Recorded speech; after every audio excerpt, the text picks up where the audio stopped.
할렐루야. 사랑하는 형제자매 여러분, 오늘은 무릎으로 사는 그리스도인 두 번째과 나가도록 하겠습니다. 내용은 이 내용입니다. 성령이 인도하시는 깊은 기도에 들어가라.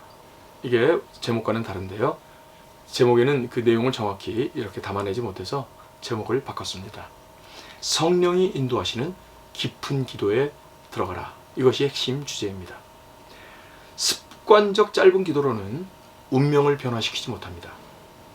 습관적 짧은 기도로는 운명을 변화시키지 못합니다. 성령이 인도하시는 깊은 기도에 들어가야 합니다. 성령이 인도하시는 기도는 하나님을 만나기를 소원하며 또 스스로를 돌아보는, 그래서 담대히 주의 얼굴을 구하는 기도입니다. 우리가 삶의 마지막에 가서 영광 가운데 그리스도 앞에 설 때에 우리의 삶을 회고한다면 그 삶의 가장 부끄러운 모습은 기도가 없는 모습일 것입니다. 왜 그러냐면 하늘과 땅의 모든 권세를 가지신 분이신 예수님의 진지하고 엄숙한 기도에 대한 약속 때문에 그렇습니다. 주님은 기도에 대하여 우리에게 약속하셨습니다. 네가 무엇을 원하든지 이루어질 것이며 그것은 나의 온 나라에서도 이루어지리라. 네가 무엇을 원하든지 이루어질 것이며 그것은 나의 온 나라에서도 이루어지리라. 주님께서는 이렇게 약속하셨습니다. 십자가에서 죽으시기 전날 밤 주님은 제자들에게 7번이나 기도에 대한 약속을 하셨습니다. 요한복음 14장 12절에서 14절, 또 요한복음 15장 17절에서 8절, 요한복음 15장 16절, 요한복음 16장 23절 24절, 요한복음 16장 26절 27절. 주님은 우리의 힘과 열매가 우리의 기도에 달려있다고 말씀하고 계십니다. 그는 우리의 유일한 기쁨은 오직 기도 응답에 달려있다고 우리에게 거듭거듭 말씀하고 계십니다. 또한 우리가 하나님을 위해서 많은 일을 하려면 하나님의 것을 많이 청구해야 한다는 것도 또한 말씀하고 계십니다. 우리는 기도하는 사람이 되지 않으면 안 됩니다. 왜냐하면 주님께서는 우리에게 간구하고 또 많이 간구하라고 간절히 말씀하신 것, 이것이 너무나 확실하기 때문에 그렇습니다. 이 세상에서 살 수 있는 능력을 우리가 갖고 있지 않고 오직 하나님께서 가지고 계시기 때문에 그렇습니다. 그는 우리가 더욱 더 많이 간구함으로 하나님께 영광을 돌리라, 이렇게 말씀하고 있습니다. 이 말씀 앞에서 우리는 반드시 기도해야 합니다. 하나님께 영광을 돌리기 위하여 우리의 능력이 아니라 하나님의 능력으로 우리가 이 세상을 살 수 있다는 것을 하나님 앞에 고백함으로 하나님께 영광을 돌리게 되는 것입니다. 여러분, 그러므로 우리의 기도는 하나님께 영광이 되며 또 그분의 응답은 우리의 기쁨이 된다는 사실을 기억하십시오. 우리의 기도는 하나님께 영광이 되며 또 그분의 우리의 기도에 대한 응답은 우리 영혼의 참된 기쁨이 된다는 것을 기억하시기 바랍니다. 그런데 우리는 왜 기도하지 않을까요? 우리는 왜 기도하지 않을까요? 이렇게 영광과 하나님의 영광과 우리의 기쁨이 만나는 그곳이 바로 기도요, 기도 응답임에도 불구하고 왜 우리는 기도하지 않을까요? 혹시 주님의 말씀을 믿을 수 없는 것으로 의심하고 있는가? 혹은 우리가 그분의 사랑을 의심하고 있을까요? 우리가 그의 능력을 의심하고 있습니까? 우리가 그분의 지혜를 의심하고 있습니까? 우리가 택하심을 불신하고 있습니까? 사람들은 이 말을 인정하지 않겠지만 행동은 말보다 웅변적입니다. 우리가 하나님을 시험하는 것을 두려워하는 것 아닙니까? 그러나 주님은 분명히 말씀하시기를 기도의 시험을 허락하신다는 것을 여러분 기억하셔야 됩니다. 성경에서 하나님께서는 당신을 시험하라고, 기도로 당신을 시험하라고 말씀하고 있다는 것을 여러분 생각해야 합니다. 말라기에서 분명히 말씀하고 계시죠. 나를 시험해보라. 내가 너를 복 주는가 주지 않는가를 시험해보라고 말씀하고 계십니다. 즉 시험을 허락하시는 약속, 여러분 그것이 바로 기도에 달려있다는 것을 기억하셔야 합니다. 그래서 지금 여러분 기도로 하나님 앞에 도전하십시오. 기도로 하나님을 시험해 보십시오. 언제 그것을 하는가? 바로 이 세겹줄 중보기도회를 통하여 여러분의 기도를 하나님 앞에 도전하시기 바랍니다. 바로 지금이 기도할 때입니다. 더 편리한 시간이 오기까지 내 마음이 기도해야 되겠다라는 마음이 동하기 전에 바로 지금 오늘 기도하시는 여러분들이 다 되시기를 바랍니다.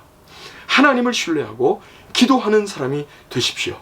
사실상 수많은 사건과 모든 일이 기도에 좌우된다는 사실을 믿으시기 바랍니다. 이것은 여러분의 인생에 있어서도 동일하게 진리입니다. 여러분의 인생에 있어도 기도가 역시 엄청난 영향력을 미친다는 것을 여러분 기억하시기 바랍니다. 여러분, 그러나 한 가지 또 생각해야 될 것이 있습니다.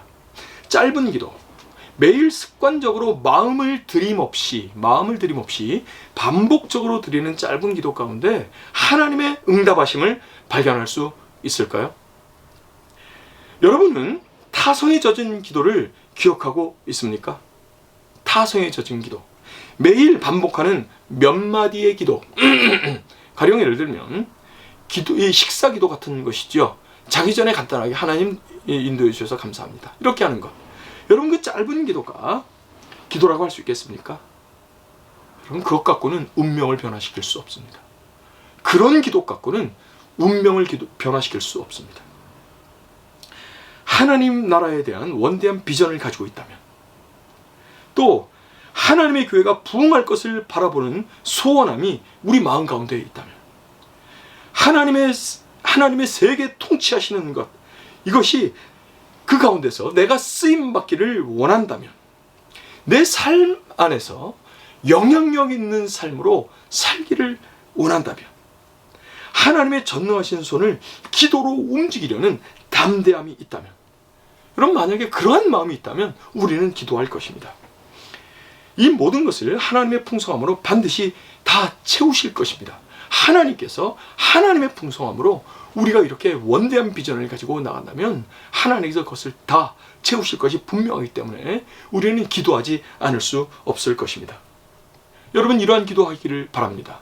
보다 더 원대하고 인생을 변화시키는, 운명을 바꾸는 기도, 이러한 기도를 하시는 여러분들이 다 되시기를 바랍니다.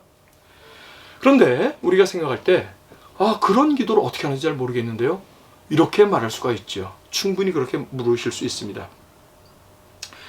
성경은 그것을 어떻게 기도할지 그 방법을 말씀해 주고 있습니다. 성령이 우리를 위하여 말할 수 없는 탄식으로 간구하신다, 이렇게 말하고 있죠. 이와 같이 성령도 우리의 연약함을 도우시나니 우리는 마땅히 기도할 바를 알지 못하나 오직 성령이 말할 수 없는 탄식으로 우리를 위하여 친히 간구하시느니라. 마음을 살피시는 이가 성령의 생각을 아시나니 이는 성령이 하나님의 뜻대로 성도를 위하여 간구하심이니라. 아멘. 여러분, 우리는 성령의 인도하심을 따라서 자신을 던지면 됩니다. 성령의 인도하심을 따라서 자신을 던지면 됩니다. 사도들은 이 기도에 자신을 던졌고 시종 견실하게 기도했습니다. 사람의 영향력은 오직 기도에 달려 있습니다. 바로 이 기도에 달려 있습니다. 더 나아가 사람은 올바른 기도 없이 올바른 삶을 살 수 없습니다. 예배, 전도, 성경 공부, 봉사, 개인적인 교제, 어느 한 가지도 깊은 기도가 없이는 진정한 효력이 없습니다. 부흥이 더디오는 이유가 왜 그런가? 바로 이 기도의 결핍 때문에 그렇습니다. 깊은 기도의 결핍 때문입니다.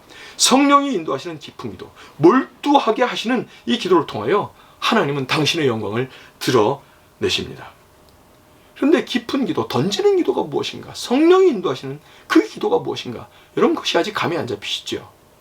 그렇죠. 그럴 것입니다. 여러분, 그래서 어떻게 해야 되는가? 성령께서 자유롭게 우리를 인도하시기 위하여 우리는 어떻게 기도해야 하는가? 그 말입니다. 여러분, 먼저 기도 시간의 양을 정하기 전에 중요한 것은 이것입니다. 자, 첫째, 우리는 하나님 앞에 무릎을 꿇고 성령께서 우리를 샅샅이 감찰하시기를 허용해야 합니다. 먼저 하나님 앞에 정직하게 나가서 하나님, 우리 마음을 살펴주십시오, 이렇게 기도해야 합니다. 그리고 양심의 소리를 들으십시오.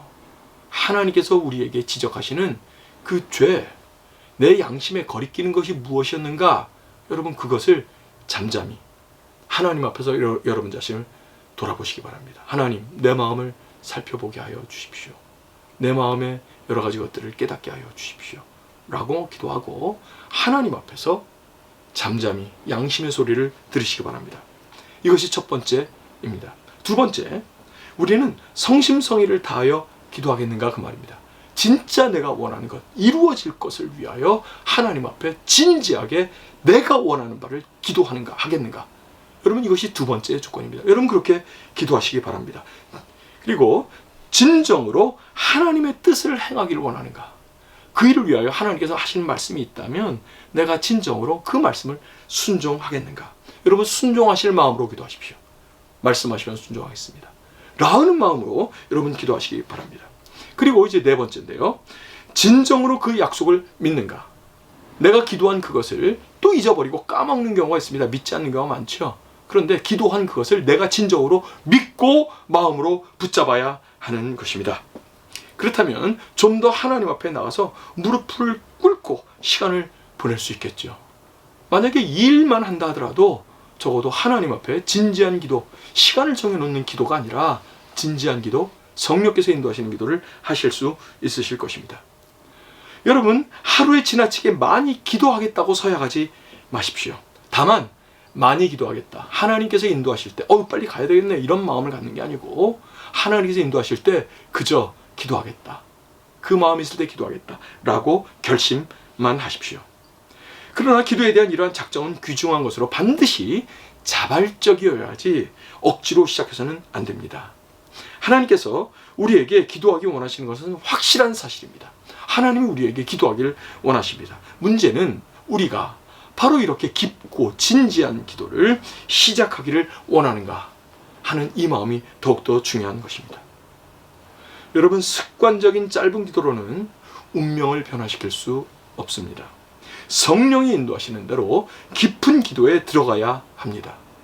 성령이 인도하시는 기도는 하나님을 만나기를 소원하며 스스로 돌아보는, 또 담대히 주의 얼굴을 구하는 기도입니다. 여러분, 이 기도를 이제 연습하십시오. 은혜로운 주님, 성령을 물붓듯 부어 주옵소서. 그리하면 우리가 참으로 기도하는 그리스도인이 되겠나이다. 아멘.